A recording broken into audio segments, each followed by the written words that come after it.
Welcome to the Thriving Christian Artist, the podcast where we hope you connect with God to bust through the roadblocks that have held you back for years, create the work you love, and really live the life you know God created you to live as an artist in His kingdom. I'm Matt Tommy, your host. Let's get started. Well, hey there, my friend. It's Matt Tommy, and I'm so glad that you're here with me on the podcast today. I love it when I get to introduce you guys to one of my friends, and one of the guys that I've loved getting to know over the years, who is a fellow author and worship leader and artist and general creative and all around great guy. Not to mention super anointed and just somebody that God is using all over the world to influence creatives. Is a friend of mine named Manuel Luz, who is out in California. We had the opportunity to sit down on the podcast today and talk about a recent article that he did called Knowing When Is Enough, and dealing with the issue that all of us deal with as artists, just trying to figure out, when do I stop? When do I walk away from the piece, step away from the painting? We've all been there, whether it's music or craft or painting or whatever it might be for you. There's a need for all of us to know when to just drop it, to let it go, to walk away, and when to come back and how to continue the process. And we talk about that today in a great podcast interview. So I hope you're gonna love that. So stay tuned. Now, of course, I'd love to just give a quick shout out to all my listeners, that are leaving podcast reviews. I love that. And I was reading today over on iTunes one from Resin Oki. And this is what they said. They said, an IV for the artist. Life can be a storm. Being an artist can be a lonely journey. Thankfully, there's the Thriving Christian Artist and the Created to Thrive mentoring program and this podcast. I'm a part of the mentoring program and I'm learning so much. But there are times when life blindsides us to the point we question our purpose. Times we need an added shot of confidence or encouragement. These podcasts are the IV infusion that help me get back on the path again. Thank you, Matt Tommy, and this community for the continuing shot of kingdom reality. Well, Resin Oki, thank you so much for listening, and honest to goodness, thanks so much for leaving a review. It really, really encourages me and the team when we go on the podcast and see that you guys are leaving really heartfelt reviews like this for us. So from the bottom of my heart, thanks so much. And I hope all of you will go on and leave a review. It really encourages me when we see those. And it lets me know that you love us, you care about us, you're a part of the community, you're a part of this army that God's raising up. So take time today and definitely subscribe and review to the podcast. All right. Well, hey, I'm going to get out of the way and let you listen to this really great interview I think you're going to love with my friend, Manuel Luz. Well, hey there, I'm so glad that you're with me on the podcast today. I've got a friend from a long time. We've been friends about 10 years now online and don't get to see each other except like this. But Manuel Luz, all the way from California. Manuel, thanks so much for being on the podcast today. I'm excited to be here with you. And just want to kudos to you and your ministry and all that you do. And, it's amazing that God gets to use us in this great way. So thanks for having me. Absolutely. We met virtually, I guess, about 10 years ago. Both of our books came out about the same time. Your first book, Imagine That, mine, Unlocking the Heart of the Artist. And just by way of introduction, why don't you kind of let everybody know who you are, what you do, how you spend your life creatively? I'm the creative arts pastor of a church called Oak Hills Church. We're in Folsom, California. Yes, that is where Folsom Prison is. And they do let me out on the weekends. That's right. I've been a worship and arts pastor for 25, 30 years. I've done it all, seen it all, and God still sees fit to use me in the midst of all of that. I have a couple books out. I'm primarily, my primary art expression is I'm a musician, songwriter, piano keyboardist. As you said, I'm also an author and frequent blogger. So I love the written word and the power of it. So I love doing that kind of thing as well. And then just recently in the last few years, I've become an inventor. So we can talk a little bit about that as well. Yeah. Invented a new musical instrument called walkabout drum, and So so cool. that's starting to catch some wind. We the Kingdom is opening for Chris Tomlin right now. They're on tour together, and We the Kingdom uses a walkabout drum as their primary percussion instrument. So it's really cool that it's starting to go out, and we're able to glorify the Lord through that. It's great. That is so neat. We were just talking as we were. I always say I should hit the record button before the podcast starts, because the conversations that go on before the podcast and after the podcast are always so great. But we were just talking about, having been in this quite a while now and watching the trajectory of what God's done in our lives just over the last 10 years, and being privileged to be able to speak into the lives of creative people all over the world through books and all the stuff we do. But it really is a beautiful thing to kind of step back and look at the tapestry that God's weaving of creatives all over the world, isn't it? Yeah, it sure is. And to be a small part of what God is doing in unleashing artists of faith everywhere, it's a great thing. Yeah, absolutely. Absolutely. I was just saying that, the other day we were at our Gathering of Artisans conference, and there was a woman who came to the conference, and she said, "Matt, what you're saying about raising up this army of artists, I heard Francis Schaeffer say back in the 70s. And I'm like, are you kidding me? I didn't know that. I never heard of it. It really is just amazing to think that we are a part of this thread that God's weaving all through the kingdom, all through the earth in our generation, and of course through the generations, to make his glory known, and to raise artists up to be who they're called to be. So it's going to be a good time today. I'm excited to get on with the conversation. So yes, absolutely. Well, listen, you wrote a great article the other day. I read your blog and I get your emails, and they come across Facebook land and that sort of thing. And, from time to time, I'm like, gosh, this is awesome. And I read this one the other day called Knowing When It's Enough. And I thought, golly, I hear this all the time in the mentoring program about artists bemoaning the fact, again, no matter whether they're a writer or a visual artist or performer or whatever, it's like, when did I overdo it? When did I step into it? When did I leave some undone? And that is really something that you beautifully put your finger on in this article. How'd you come to write this? Oh, I was just musing about different things. As I said, my primary artistic expression is music, but I know a lot of visual artists. I know a lot of artists in general, in all of the very different disciplines. I was thinking about my wife, who does art journaling, and she was art journaling one day, and she was showing me something that it turned out to be one of these happy accidents, as it's called. But she wanted to go in a certain direction, and then she overdid it, and it did not turn out the way she wanted. And then she tried to rescue this piece of art, as it were. I've been there. Yeah, we all have, of That's course. Right. For me, I use the analogy of being in the recording studio, and the norm for recording when you're recording a song is perfection. You do it until it's perfect. But sometimes, because you want it to be perfect, you lose the magic, because you're looking for technical perfection when really what you want is artistic expression. And so sometimes you operate out of fear that you're going to mess up, or fear that you will overplay or overwork your art. And that's not what God intends us to. We shouldn't be operating out of fear. We should be operating out of joy or experimentation, or let's see where God is going to take me with this particular thing. Right. So the article, what I was my point of my article was that we're not supposed to strive towards perfection. And I used God in the 6 days of his creation and the seventh day of rest.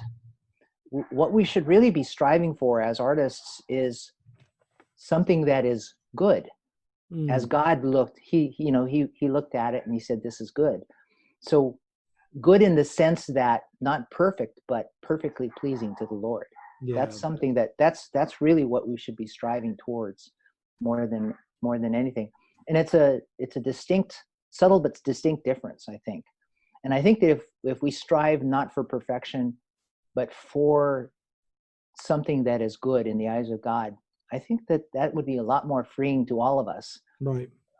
Looking back at my wife and her art journaling, well, who's going to be critiquing her art journaling? Right. It's a personal expression. Right. It's not publicly displayed. So why is she afraid? She should be just out there doing, God, let's create today. Let's have fun today. And then whatever the process is that gets her there, if it's good, isn't that good enough? Our studio, I think for all of us, the ideal is for that to, as a friend of mine says, to be a no judgment zone, to be able to have the freedom to create and express and let the chips fall where they may. I know for me, getting to the point where you can really do that in freedom and build on that over time is not so much based in my skill level, which obviously is always growing and needs to be growing and expanding and that sort of thing in, my endeavors to glorify the Lord through what I do creatively, but it's so based in our identity, right? I mean, what we believe about ourselves, about God, about the value that he's put on us. And talk a little bit about that, because I know as a performer in a to use the greatest sense of the word, God's given you as a musician and me, I'm musician as well, to be able to perform and play and lead others in worship and sing and play, all the things that we do. And yet performance as a driver in our identity can be something that really paralyzes and shuts us down, can it? Right, because as long as we are attaching our identity to what we do, we're inadvertently creating a situation where we're becoming performance addicts, where we are constantly judging ourselves, or perhaps we are prejudging ourselves. We're finding fault in the things that God doesn't see fault in. Yeah. I'm a firm believer that of the 10 talents, some of us have 10 talents, some of us have 100 talents, and it's not a competition. It's just trying to use whatever talents God gave us for his glory and to express ourselves in ways that are kingdom manifest, right. I would say.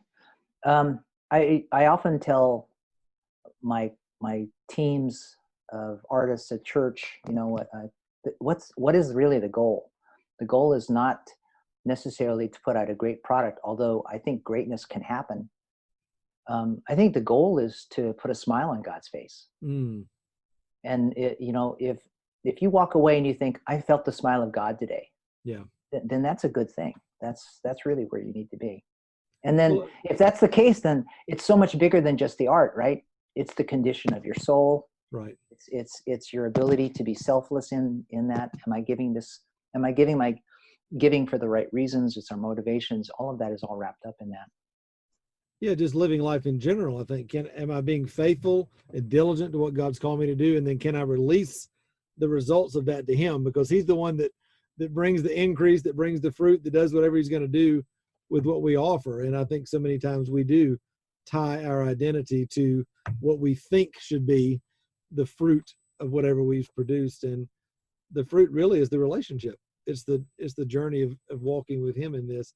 I can hear a question in so many listeners' minds, as we talk about this. Well, okay, if the end result is not the goal, and the and striving and performance is not the goal, then how do you tell when you've moved from performance and striving into an authentic creative flow? And how do you know when you stepped in it the other way? Is there a way that you've recognized over the years that helps you when you're in the creative flow? Wow, that's a really good question. I don't know if there's a litmus test or an answer to that. I think, though, there is a perspective that we need to continue to keep in our heads, and that is that we're God's masterpieces. We're God's workmanship. And so I've used many times that the analogy of we display our children's crayon art on our refrigerators, not because it's good art necessarily, but because it's an expression of our children's creativity, and we love our children, and we're proud of them for what they do. And so they give us these pieces of artwork, and we put them on the magnets on our refrigerators because we love them. And ultimately, that's how God sees us and sees our expressions. I've been trying my whole life to impress God, and I haven't impressed him yet, and I don't think I ever will. But the secret is I don't have to. I don't have to impress him, because he is pleased with me as I am, and who I am becoming. So if we keep the perspective that we are ultimately God's workmanship, and our expressions are only byproducts of that, I think that we'll be okay. Absolutely. Now, of course, there's the whole issues of, what else is your art being used for? Is it used to further the kingdom? Is it used to put money in your pocket, feed your family, all of the vocational types of things and other issues? And obviously you have to be good at that. You have to know enough about the marketing side of things, we have to be technically excellent in what we do. But ultimately all of that glorifies God too, if our hearts are in the right place. That's right. Yeah, that can be, confusing, I think, for artists that maybe start out in their creative expression or come back to their creative expression in the context of their faith. Maybe they get reintroduced to creativity at church, or hear somebody read a book, or, whatever it is, and think, wow, God's got this incredible call on my life as an artist. And yet they've not developed the mastery that's required to really thrive in the marketplace, where they're selling their work or being able to, do what they do on a professional basis. I know as both of us, as people who are doing what we do vocationally, there is a journey, isn't there, that requires not only faithfulness to the Lord, but also faithfulness to the creative process. I mean, you are an excellent musician and inventor, and that didn't just happen overnight, did it? And it wasn't something that the Lord just came in and sprinkled the dust on you one night and boom, it it happened. That was a process. And I think for so many, it's so easy to think that God's not involved in that part, but he's involved in the I love you spiritual part. I've given you this gift, just trust me, the identity things that we love to associate with our spiritual life. And yet when it comes to the rudimentary things of building skill and being in the studio and developing a practice of what you do, somehow it's easy to disconnect our relationship with the Lord from that. And yet that's just as vital, right?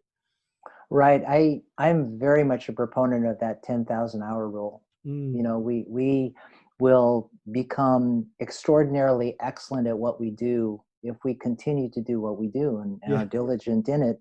And I think that glorifies God, or it should glorify God. Yeah. Oftentimes, we will glorify ourselves with it, but that's another issue entirely and something we need to continue to be mindful of. But I think it's a question of maximizing the talents.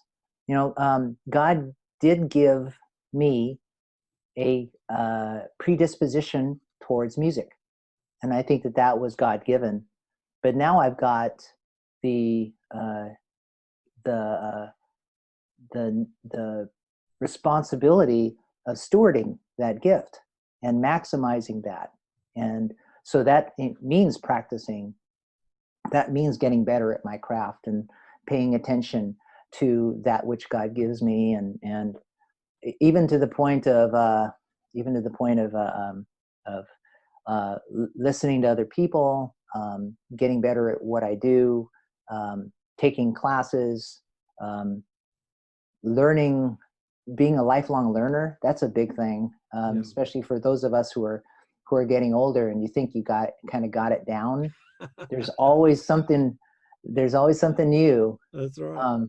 I'm becoming a drummer in my old age. I'm learning how to play the drums a little bit more because it's making me a better musician. It's improving my time. You I know, just there's started always painting something. last year. I mean, it did improve my color and kind of let go in more of an intuitive flow. So I'm right with you. So Right. I have a theory that those kinds of things will continue mm, on the other side of heaven. You know, yeah, I think we're going to continue to, if that gives God joy, I don't see why, and it gives us joy. I don't see why that wouldn't continue. That we would continue to develop in our craft um, on the other side of things. I don't know what that looks like yet, but obviously, but I think that that's going to be part of the of eternity. yeah. You Such know, a so beautiful thing to even think about, isn't it? yeah, it really is.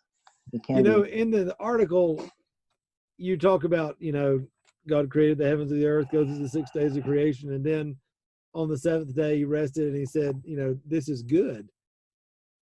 How important do you think it is for an artist to be able to look at what they've done creatively and really from a heartfelt place say, yeah, this is good. This is a good thing what I've created here. Is that pride, or is that a godly satisfaction that says I've done the thing that God put on my heart, and in fulfilling that I'm glorifying him? Right. Good question. I think it can be pride. I Mm. mean, you can look at something and say, "Whoa, that was good." I'm the You man, know, I'm the right? man. And I think that, you know, uh, for myself, I think for most people, I've never had a pure motive in my life. You know, everything I'm doing is colored by my humanity, and so there's always a little bit of that in everything. And ironically, you know, before I was a Christian, part of what made me put 10,000 hours in to be uncommonly good at what I do, it was my pride. And Mm. that's what so God had to redeem that part of me in Yeah. order to do it. And then I had to give that back. But back to the rest thing, I think it's really important to know when enough is enough, um, but in a God sense. You know, you look at this, that seventh day was a very important day to the Lord, and He gave it that day to us. And it's one of the commandments. We need to know how to rest in the Lord in our art as Mm. well as in life, and to be able to put the paintbrush down and go, okay, that is a finished piece of work. That I'm going to birth that, and then you give your art permission to have a life of its own outside of you, It's good. because that art is going to interact with your whatever audience that art sees, whether it's a piece of music or a film or a painting. It's going to interact with people completely separate from you, and you have to have the maturity and the ability to let that art go and let it be what it is, Yeah. and let it rest and let it be. I've had I'm sure that you've had these situations also where your art comes back to you in a really uncommon way. Someone says, I really got something out of this, and you go, wow, where did that come from? You know, they experience it in a completely different way than I had ever intended, but in a good way.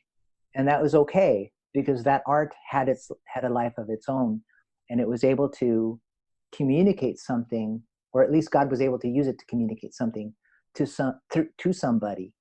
And you have to be able to let it rest, let it go, Yeah. and just, you know, and once again say that's good, Yeah. and then let God make it good. That's so good. I think it's so important. Again, just kind of in the context of what we've been talking about, of having been a couple of guys that have been around this for a while. Um, I'm so thankful for how God is raising up artists and this movement toward more acceptance of what many would call prophetic art, Christian art, just this idea that God's wanting to move through the creative expression of his people. And one of the things I have found to be the most difficult thing for many artists who identify in this movement, um, is the struggle that they have with trying to make their art say something and trying to make it be what they think it should be, either overtly Christian, overtly a message that should say this or that. And I think because of what I do creatively, as a woven sculpture artist with baskets and even with abstract painting and that sort of thing, the Lord kind of really rooted out of me this need to have my work say something or be something, or like I've always kind of just embraced the mystery, like I'm gonna create it, and I love doing it because I love doing it aesthetically and process, in the process, and I release it. And like you're saying, I'm always amazed at the things that people will say as they interact with the work, because I'm like, well, that's awesome, because I had no idea that, that that's what you may see at all in the work. But to me, that's the beauty of the mystery. That's the beauty of holding hands with the Holy Spirit in this creative expression, and allowing then him to do what he's going to do with our art, right?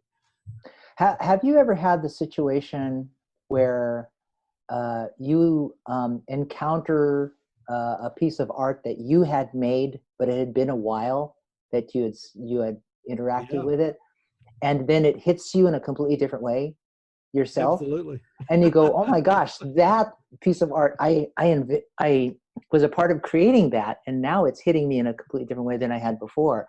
Isn't it amazing how that art has that capacity? Yeah.